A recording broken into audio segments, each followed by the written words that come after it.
Greetings, ladies and gentlefish, and welcome back to, well, World of Tanks.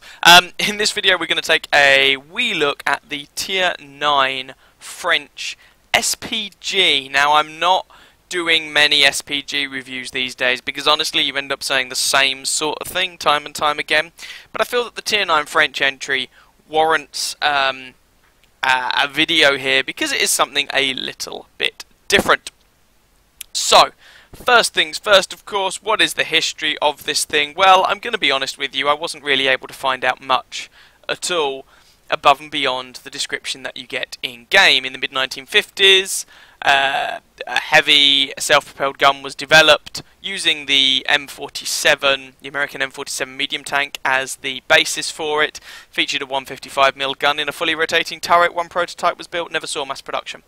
I was not able to find any additional information about this. Now, it does bear a striking resemblance to some of the modern French self-propelled guns. That train of thought has clearly continued, but essentially the problem that the French had was in the 1950s they had been using what in-game is the AMX-13F3, the Tier 6, and that had a number of limitations, and what they wanted to do really was have a machine that maintained the mobility of that tank but gained a fully rotating turret and also a greater degree of protection from chemical weapons attacks and things like that, because the previous tank was completely open. Now, this tank does not actually achieve that per se. You can see there are gaps here through to the crew fighting compartment. By the time you get up to Tier 10, however, you're looking at a fully enclosed machine. But we are here at Tier 9. Enough of the history, though. What is it that we're actually going to get in game? Well, okay. A lot of the statistics you see in game are, broadly speaking, irrelevant. This is an artillery piece at the end of the day.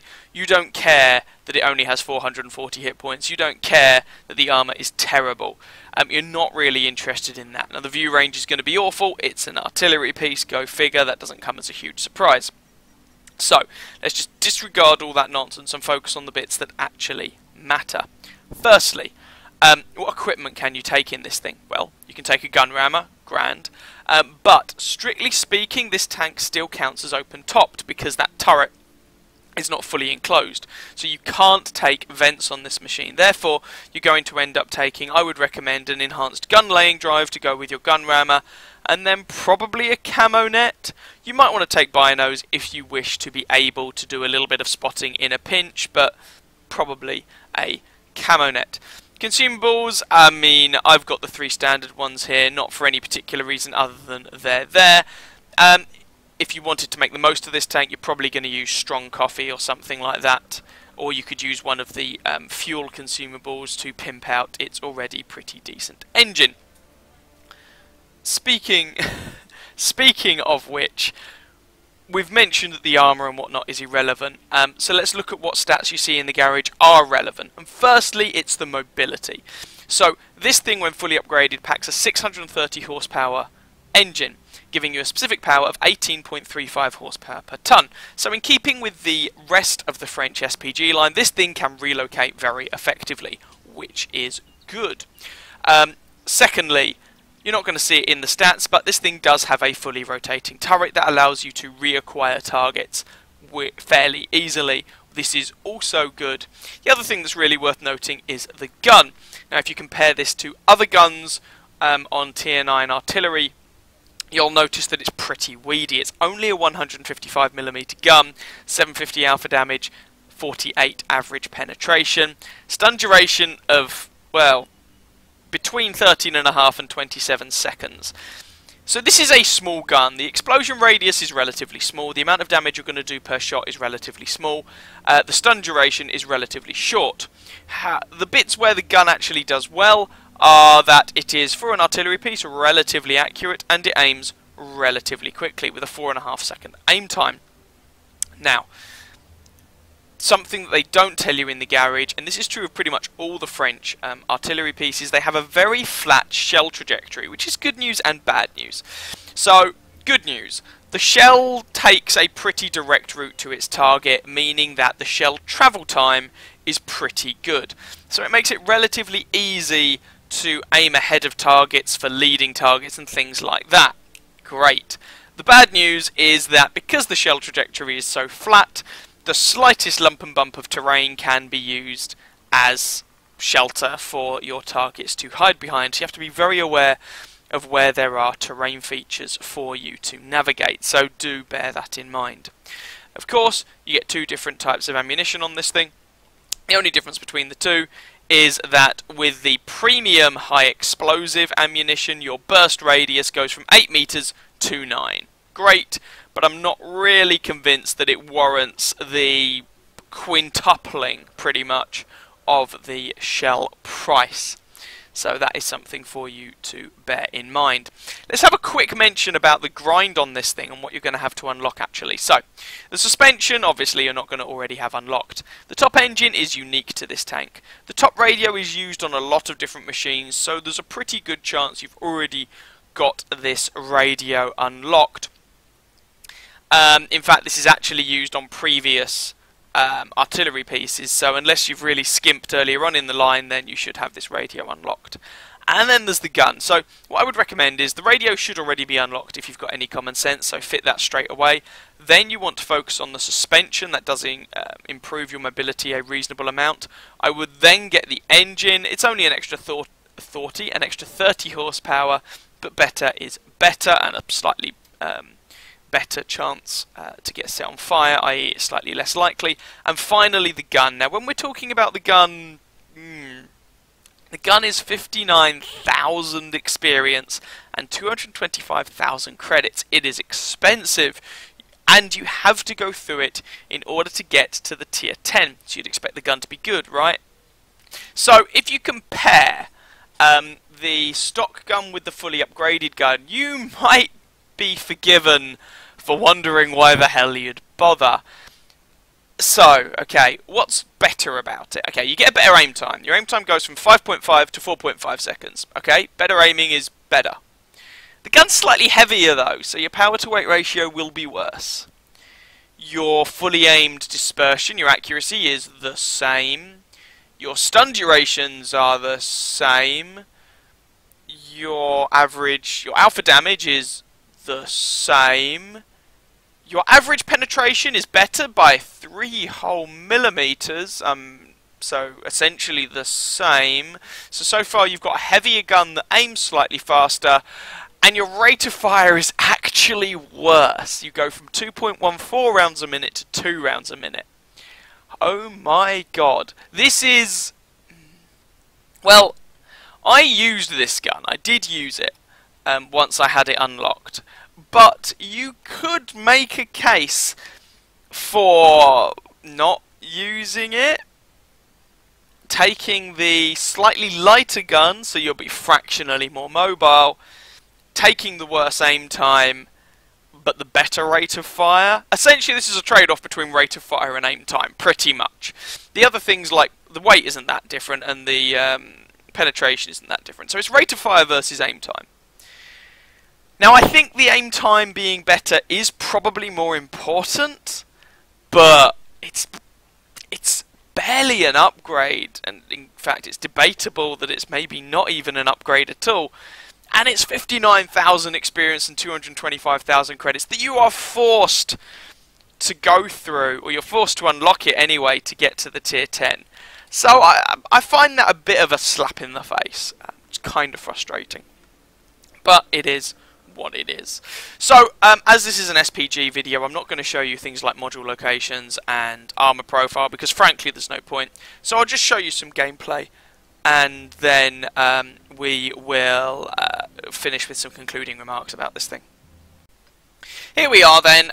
This is a tier 10 match, 357 matchmaking, and we are here on Miravanka, former home of the Magic Forest. Well, still kind of home of the Magic Forest, but the Magic Forest has changed rather since it got that title.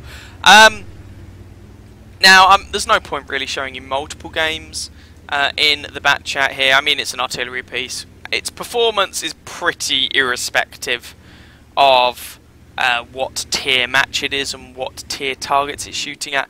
Obviously the thicker the armour the less damage you'll do, but artillery, you don't primarily play artillery for the raw damage it outputs anyway, so yeah. Anyway, what you can see about it is that because of the relatively good reload on this tank, we're already in a position to get a shot off towards the enemy when the light tanks have spotted them out. You know, you're looking at a sub 30-second reload with this gun, which for a tier 9 artillery piece is actually really, really sweet. And when you get to tier 10 with the Batchat 155-58 and you have almost a minute to load the magazine, you notice that is not the case. The light tanks can be spotting things, but you will not be ready to pull that trigger.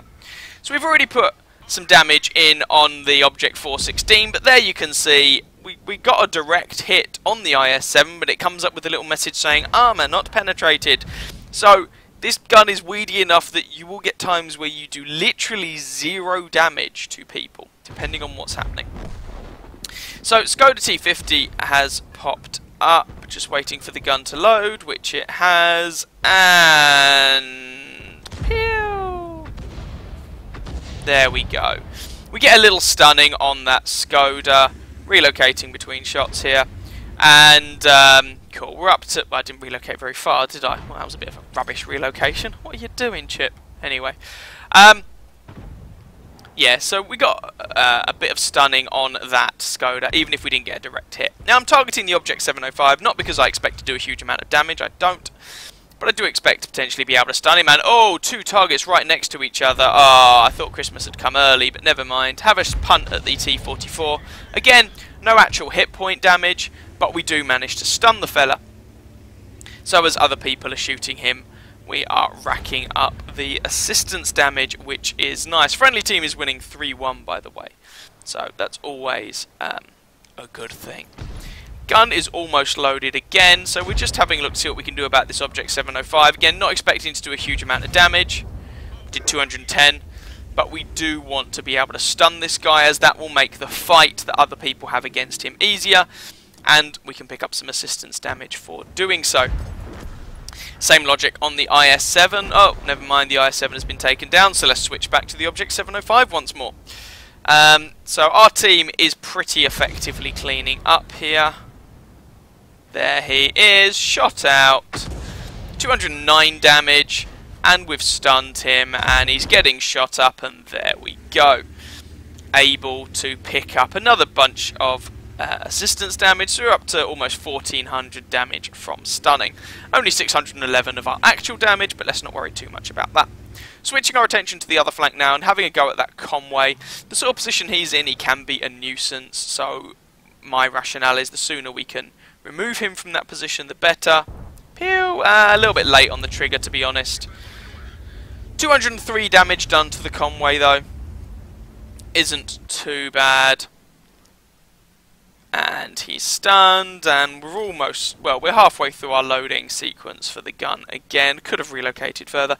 I really wasn't putting much attention into relocating this match. Bit of a shame. So you're not at the moment really seeing the mobility of the tank particularly, but you are seeing the gun performance, which is what you're going to be looking at most of the time, I imagine. Another 203 damage to that guy, and that will stun him once more. Now I could be relocating here to get an angle onto the FV215B183, which is what I appear to be doing. Oh, no, we're paused just to see if we can squeeze a shot in. Going for the Progetto this time, as we actually have a shot on this fellow. And, I mean, the game is pretty much over at this point. We're just trying to see what we can do. 159 to him, and lots of, whoops, tasty assistance damage coming in as everybody absolutely wails on that poor guy. The Death Star is also down, so that just leaves the T-54 Mod 1 and this GW, never mind, T-54 Mod 1. Can we pick up a kill this match? Pew! No, we can't. 58 damage, but someone else kills him, so that's another 249. Assistance there, and the match is done. So there we go. A nice quick one for you in the Batchat 155-55. Now, you didn't really get to see the tank relocating very much, to be fair, but honestly, if you've played up the French Spg line, you're going to be familiar with their ability to relocate. So this tank is not going to be anything new in that regard. Right, in the end, that game was enough for second-class mastery, as you can see there. Bruiser and a Confederate medal for getting hits on a lot of different people. Finished 4th on a team by base experience, which is, I mean, that was a pretty decent game, all things considered, in the back chat there, to be honest. The enemy team didn't really put up that much resistance, though. I mean, the Death Star managed almost 4k damage, but apart from him, I mean, the damage contributions from their team were pretty woeful. If we actually have a detailed look at our performance, though, 10 shots fired, 3 direct hits, 2 penetrations, bearing in mind here by penetration can be referring to module hits, and you can see we got quite a few module damaging hits there. 7 splash damage, fine. 1,234 damage done, 6 enemy vehicles damaged, no kills, total stun duration of 155.5 seconds, and 3,168 damage on stunning, 10 stuns caused. That was in less than 5 minutes. So there we go. You can have a decent game in the batch at 155.55. It is not a bad tier 9 artillery piece by any stretch of the imagination. I don't think, but yeah, the gun doesn't really hit very hard at all, so that's something worth bearing in mind. So, what do I think about this tank? Well, back in the day before they reworked artillery, this was the sort of thing that I said this should be more what artillery is like. Not that massive alpha damage, but just more consistent. And I like the fact that you can relocate in this thing, I do actually. And to be fair, all things considered, as far as an artillery piece goes at tier 9, I think this thing is actually not too shabby. I think by the time you get to the batch at 155.55 at tier 10, the weedy gun is really feeling a little bit long in the tooth, and you kind of want something a bit punchier. But at tier 9, I think this actually does okay as a tier 9 artillery piece. Bearing in mind, I haven't actually played the other tier 9 artillery pieces, so it's very difficult for me to make a direct comparison. But it doesn't have a reload that's so long that you want to strangle people, but it's long enough to allow you to relocate. You've got the mobility to relocate, and so really you should be able to stay in the fight a good amount of time, but you're going to have to stay in the fight a good amount of time because each shot you're going to do is not going to do a hideous amount of damage.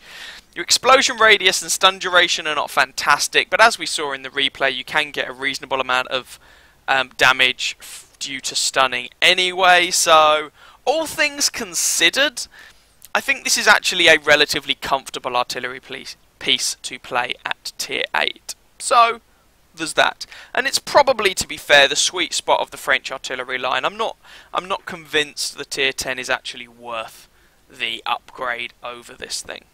And the sort of 6 million credit price tag. But your mileage may well vary. It's certainly not, as far as artillery goes, it's not an unpleasant grind. It's not an unpleasant tank to play. All of this, again, comes with the caveat that as far as artillery goes, I mean, if you don't like artillery, you're going to hate this thing, obviously, but yeah. One other thing I should probably note. I haven't actually talked about crew skills on this machine because on artillery I don't generally find crew skills to be that important. Brothers in Arms is probably the one you want to go with, and it is also worth having Sixth Sense just so that you know if you've been spotted. Camouflage is, of course, your friend. One thing to note, though, the tier 8 has a 5-man crew, the tier 10 has a 5-man crew, the tier 9 here has a 6-man crew, just to be awkward. It actually uses 2 loaders, which is, well, no, sorry, it uses a radio operator, is the anomaly. So it's possible that if you're having to use more crew members here, and again, it's more than the tier 8, it's possible that you might find that your Brothers in Arms gets broken, which would be a bit of a shame, but worth being aware of and bearing in mind. Anyway, with all that said and done, I think we're finished here. Hope you guys enjoyed that video, even if it was about artillery, and possibly found it vaguely informative and or entertaining. If you did, by all means, feel free to catch some of my other videos and or subscribe to my channel. And as ever, I wish you very happy hunting on that battlefield. Ciao, ciao.